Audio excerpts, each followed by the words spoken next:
انشاءاللہ ہم سورہ بنی اسرائیل کی آیت نمبر 90، 91، 92 اور 93 کا جمع تفسیر پڑھنے سننے کی سعادت حاصل کریں گے۔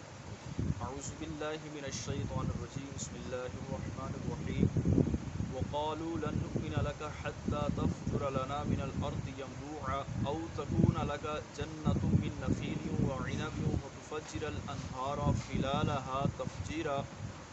أو تسقط السماء كما زعمت علينا كسفا أو تأتي بالله والملائكة قبيلا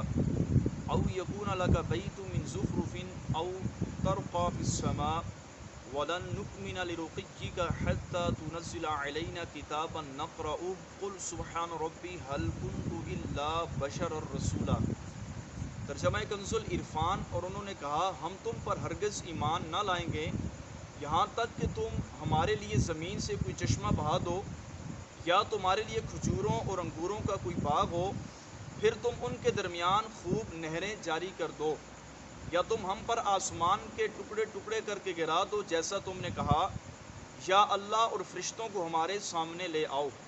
یا تمہارے لیے کوئی سونے کا گھر ہو، یا تم آسمان پر چڑھ جاؤ اور ہم تمہارے چڑھنے پر بھی ہرگز ایمان نہ لائیں گے جب تک ہم پر ایک کتاب نہ اتارو جو ہم پڑھیں۔ تم فرماؤ میرا رب پاک ہے، میں تو صرف اللہ کا بھیجا ہوا ایک آدمی ہوں۔ اس آیہ کریمہ کا شان نزول یہ ہے کہ جب قرآن کریم کا اعجاز خوب ظاہر ہو چکا اور واضح معجزات نے حجت قائم کر دی اور کفار کے لیے عذر کی کوئی صورت باقی نہ رہی، جو بھی معجزہ نبی پاک صلی اللہ تعالیٰ علیہ وسلم سے طلب کیا اور جیسا طلب کیا، جس حال میں طلب کیا، آقا علیہ الصلوۃ والسلام نے ایسا ہی معجزہ کفار کو دکھایا۔ جب ان کے پاس کوئی بھی عذر اور حجت باقی نہ رہی تو وہ لوگوں کو مغالطے میں ڈالنے کے لیے طرح طرح کی نشانیاں آپ علیہ الصلوۃ والسلام سے طلب کرنے لگے، اور انہوں نے یہ کہہ دیا کہ ہم ہرگز آپ پر ایمان نہ لائیں گے۔ چنانچہ مروی ہے کہ کفار قریش کے سردار کعبہ معظمہ میں جمع ہوئے، انہوں نے نبی پاک صلی اللہ تعالیٰ علیہ وسلم کو کعبہ معظمہ میں بلوایا۔ آپ علیہ الصلوۃ والسلام تشریف لائے تو انہوں نے کہا ہم نے آپ کو اس لیے بلایا کہ آج گفتگو کر کے آپ سے معاملہ طے کر لیں تاکہ ہم پھر آپ کے حق میں کوئی بھی کارروائی کرنے میں معذور نہ سمجھے جائیں۔ عرب میں کوئی آدمی ایسا نہ ہوا جس نے اپنی قوم پر وہ شدت کی ہوں جو آپ نے کر دی ہیں۔ آپ نے ہمارے باپ داداؤں کو برا کہا اور ہمارے دین کو عیب لگا دیا، اور اسی طرح ہمارے دانش مندوں کو آپ نے کم عقل ٹھہرایا۔ یہ سرکار علیہ الصلوۃ والسلام سے مکے کے بڑے بڑے جو سردار تھے یہ گفتگو کر رہے تھے کہ آپ نے ہمارے معبودوں یعنی بتوں کی توہین کی، ہماری جماعتیں متفرق کر دیں اور کوئی برائی اٹھائی نہ رکھی، یعنی سب کچھ آپ نے کہا۔ یہ بتاؤ کہ اس سے تمہاری غرض کیا ہے؟ سرکار سے کیا کہا کہ اس سے آپ کی غرض کیا ہے؟ اگر آپ علیہ الصلوۃ والسلام مال چاہتے ہیں تو ہم آپ کے لیے اتنا مال جمع کر دیں گے کہ ہماری قوم میں سب سے زیادہ مالدار آپ ہوں گے۔ اگر آپ علیہ الصلوۃ والسلام اعزاز چاہتے ہیں تو ہم تمہیں اپنا سردار بنا لیں گے، اور اگر نبی پاک سلطنت چاہتے ہیں تو ہم آپ علیہ الصلوۃ والسلام کو بادشاہ تسلیم کر لیں گے۔ یہ سب باتیں کرنے کے لیے ہم تیار ہیں، اور نعوذ باللہ اگر کوئی آپ کو دماغی بیماری ہے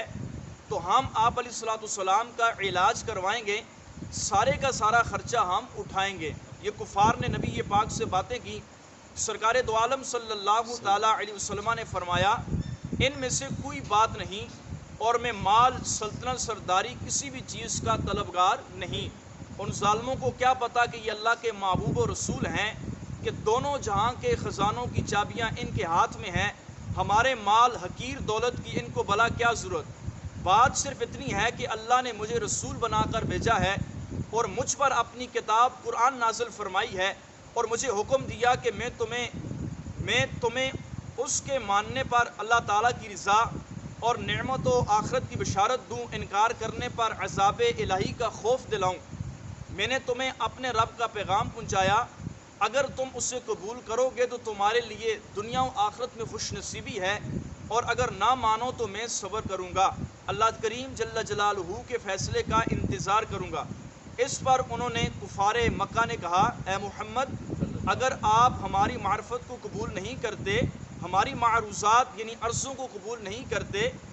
تو ان پہاڑوں کو ہٹا دیجئے، میدان صاف کر کے نکالیے۔ یعنی مکے کے اندر جو پہاڑ ہیں وہ کہنے لگے ان پہاڑوں کو ہٹا دیں اور میدان کو صاف کر دیں، مکے میں نہریں جاری کر دیں، ہمارے مرے ہوئے باپ داداؤں کو زندہ کر دیں۔ ہم ان سے پوچھیں گے کہ آپ جو فرماتے ہیں وہ سچ ہے یا جھوٹ،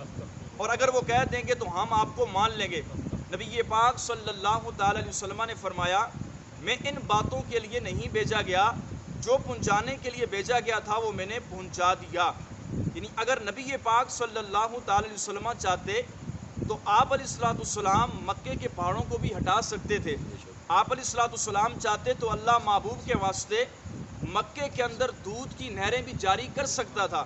اگر اللہ نبی پاک صلی اللہ تعالی علیہ وسلم چاہتے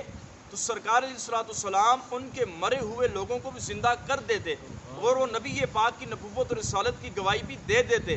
لیکن نبی پاک نے یہ تمام کام اس وجہ سے نہ کیے کہ اگر مکے کے پہاڑ ہٹ جاتے، وہاں پر نہریں جاری ہو جاتی، کفار کے مرے ہوئے لوگ زندہ ہو جاتے،